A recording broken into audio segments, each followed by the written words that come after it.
Imagine a really, really noisy alarm clock ringing inside a closed box. It is loud, it is incredibly annoying, and we absolutely need to quiet it down. So, how do we solve this mystery? Well, we have three choices. If we wrap that box with thin paper, plastic bubble wrap, or a big, thick blanket, which material do you think will make the sound the quietest? Make your prediction right now, because we're going to find out exactly how to prove the winner. Okay, before we test anything, we need to know exactly what we're trying to do here.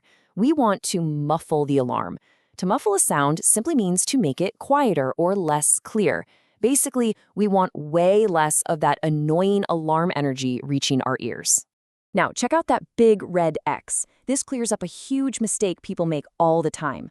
Muffling a sound does not mean making it disappear completely into total silence. The alarm is definitely still ringing. And you might even still hear it a little bit, but muffling just makes it much quieter and way less disturbing. And here's another super important rule for you. When we make a sound quieter, we are not changing its pitch. Pitch is how high or low a sound is, right? Like a tiny squeak versus a deep rumble. Making our alarm quieter just turns down the volume. It doesn't change how fast the alarm is vibrating inside that box. Section 1. How materials handle sound. So imagine a bunch of arrows made of sound energy flying through the air and smacking right into a wall. When sound meets a material, three things can happen. Some of it can reflect, bounce right back. Some of it can pass straight through the material. And some of it can be absorbed, which means the material actually takes in some of that sound energy. So to muffle our alarm, we really want a material that absorbs a ton of sound. Think about standing in a totally empty room with hard tile floors and bare walls. If you clap your hands, the sound reflects strongly and creates these huge echoes. But now picture a room with thick curtains, soft carpets, and big comfy furniture.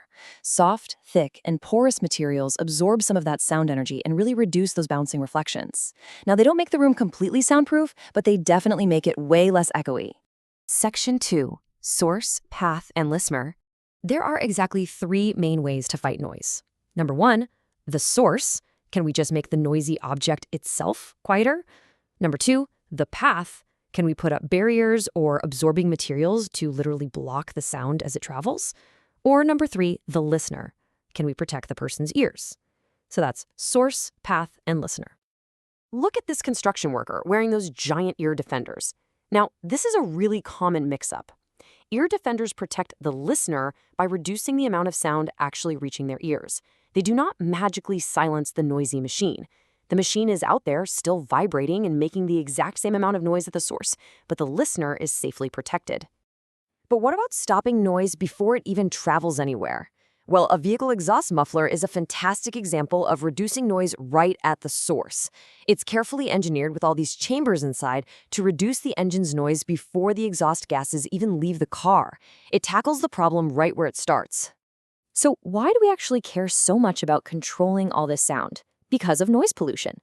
This is unwanted or disturbing sound in our environment. I mean, think about heavy traffic, constant construction, or incredibly loud machinery. Too much noise pollution can ruin our concentration, make talking to each other super hard, and absolutely disrupt our sleep. Section 3. The Fair Test Challenge. All right, back to our mystery. To solve it like real scientists, we have to follow the rules of a fair test. Step 1, we change only one thing, called the independent variable. Here, that's the muffling material we're testing. Step 2, we measure the result, our dependent variable, which is the sound level right outside the box. And step 3, we keep all other conditions exactly the same. Those are our control variables. Pay close attention to this, because this shows how easily a test can be ruined.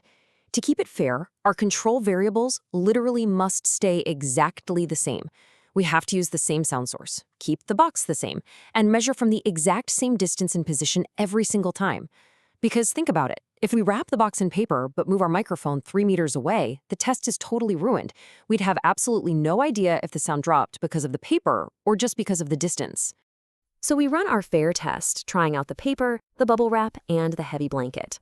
And here is our evidence, measured in decibels, or dB, on a sound level meter. The paper gave us a reading of 75 decibels.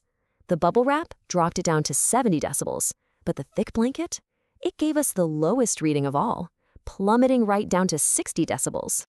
Just look at that evidence. The thick blanket gave the lowest sound level reading, which means way less sound energy escaped the box. Because it's thick, soft, and porous, it absorbed the most sound. So, was your prediction right? The blanket is our ultimate winner. Always remember this golden rule that engineers use literally every single day. We can reduce unwanted sound at the source, along its path, or at the listener. Whether it's a muffler on a car, a heavy curtain in a living room, or ear defenders on your head, we have the power to control sound and fight noise pollution. We've totally mastered making sounds quieter without changing their pitch.